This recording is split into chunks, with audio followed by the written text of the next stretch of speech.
ሁሉም ሰው ተቸግሯል። ሰው ገንዘብ ማግኛ መንገዶቹን አጥቶታል። የቤት ኪራይ አጥተው ወንድ ልጅ መስጊድ ላይ ቆሞ የሚለምንበት ተጨባጭ ላይ ነው ያለው። እንደው አዲስ አበባ ላይ ኑረህ የቸገረህ ቢኖረኝ ብለህ የምትመኘው ምንድን ነው?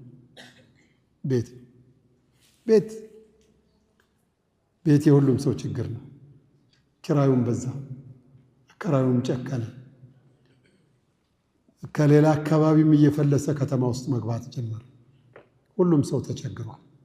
በነገራችን ላይ አከራዮቹ ረሕመት እንድናደርግ በዚህ አጋጣሚ ጥሪዬን አስተላልፋለሁ። ሰው ገንዘብ ማግኛ መንገዶቹን አጥቶታል። በወንጀላችን ትልልቅ ችግሮች መጥተውብናል። በሐቂቃ የቤት ኪራይ አጥተው ወንድ ልጅ መስጊድ ላይ ቆሞ የሚለምንበት ተጨባጭ ላይ ነው ያለው። ብዙ ጊዜ ልብ ብላችሁ ከሆነ ከ4-5 ዓመት በፊት በየመስጊዱ ለማኝ በዝቶ ሲንጫጫ ታዩት ነበር። አሁን በወንጀላችን ሰበብ ብዙ ወንድ ልጅ ቆሞ እያለቀሰ እየለመነ ነው። እንተዛዘን፣ አላህ እንዲያዝንልን። እንረዳዳ፣ አላህ እንዲረዳን። የቁሉ ነቢዩ ሰለላሁ ዐለይሂ ወሰለም ኢርሐሙ መን ፊል አርዲ የርሐምኩም መን ፊስ ሰማዕ። በተለይም ሰሞኑን ያለው የትራንስፖርት ችግር እጅግ የሚያስተዛዝብ ነው። እዚህ ሰፈርም ሌላ ሰፈርም ያላችሁ መኪና ያላችሁ ወንድሞች ቦታ ያላችሁ መጫን የምትችሉበት ቦታ ያላችሁ ትታችሁ አትሄዱ።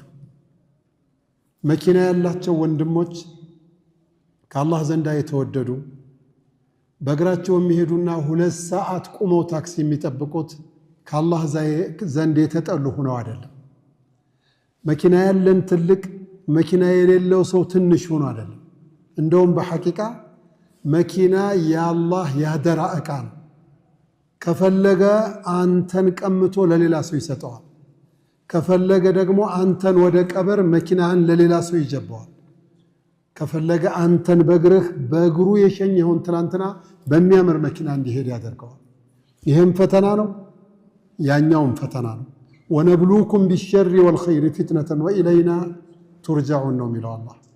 ነቢያችንም ዓለይሂ ሰላቱ ወሰላም መን ካነ ለሁ ፈድሉ ظህርን የሚጋለብ ትርፍ የሚጋለብ ያለው ሰው ለወንድሙ ይስጠው ብለዋል። ትርፍ መቀመጫ ካለ አቁማችሁ ጫኑ። ሕፃናት የያዙትን ሴቶች ጫኑ። ሙስሊሙንም ሙስሊም ያልሆነውን ጫኑ።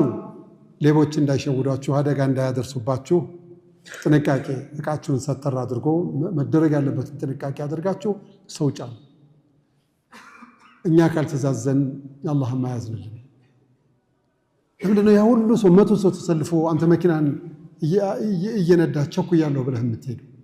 መንገድ ላይ አላህ ደምህን ቢያቆመውሳ? ይሄው እኮ ነው ሐቂቃ።